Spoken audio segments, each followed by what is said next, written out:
Welcome to Zim Celebrity TV. We are back again with the latest gossip nyaya dziri kupisa dziri kutenderera pasocial media. Mama V opindura zvakataurwa naHoly 10. Holy 10 anga ari kupodcast yaDJ Ola paakaseka achiti zviri kuitwa naMama V vari kutinyadzisa murume rudzi ingochani here chii chakadaro chinenge ngozi. Saka vapindura vakati iwe kana zvati wambondiona ndiri pamusoro pemurume kana kuti murume ari pamusoro pangu, nyarara ini ndiri kuita mari icontent yandiri kuita. Handisi guys munoti kudini nazvo asi tirai munzwe zvataurwa naMama V.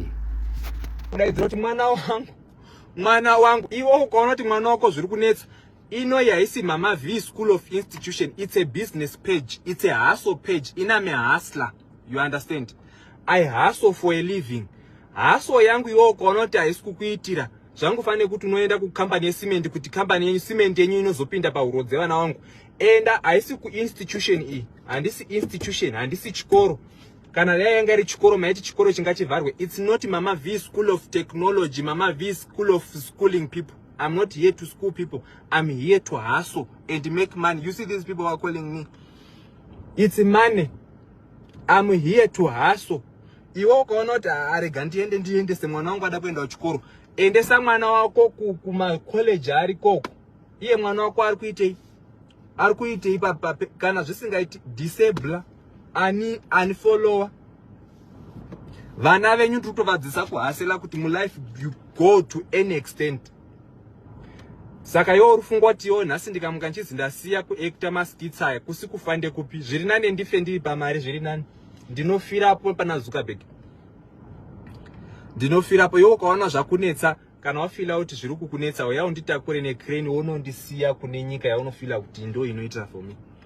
Pamakaona ndichiparedha kuti ndauya panapa kuparedha kuti azi inozichi, pandakauya ndichiparedha kuti ndiri kuda kupusha agenda yezvakati nezvakati, ndepapi? Kusvika maona munhu ari pamusoro pangu, kana musati mabata munhu ari pamusoro pangu, nyararai. Ende vamwe vacho vanonga ungori vanhu, unoziva vanhu vari mudenial zvakaoma. Denial is the river in Egypt. Ukada kuzotozvitarisa pamwe dzitori ngochani dzitori mucloset futi. Iwe ukanditarisa unofila sei? Ukanditarisa ukaona ndiri ngochani newe uri ngochani? Kana ukanditarisa uri kufila sei paunondiona? Iwe ukafila kuti ndiri ngochani, magnets attract magnets, you are also a ngochani. Ungori mudenial.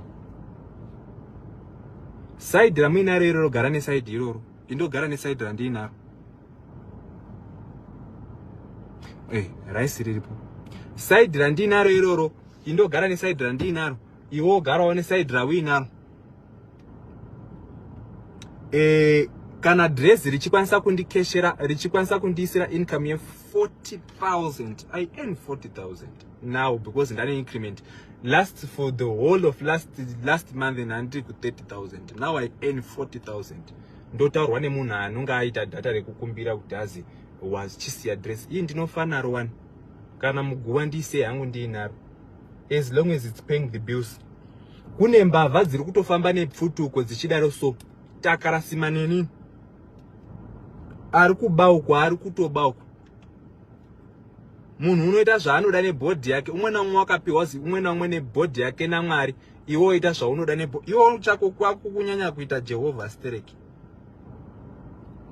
Anonga aine shunge kuda kuendesa mwana ngavaendese vana kuma institution, musamuchindistressa please. We our kids. Kids dzenyu endai muno kids ako.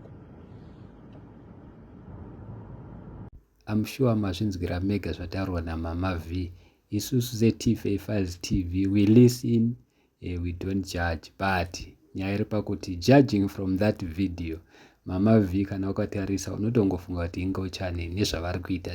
Judging from the video, zvavari kuita it's not only kuti tingati content chete, vanogona kunge vari tori ngochani. Handizivi zvangu guys kuti unoti kudi, but judging from that video you can see kuti vanogona kunge vari ngochani. Tisu tiri kudaro seTFA Files TV. Handizivi zvenyu imimi kuti mati kudi, asi vazviramba Mama V vari kudedzera kuti aiwa inde ndichiita content muri kungoona mega, vatobva vatiratidza mari yavari kuita $40,000 every month. Thank you so much.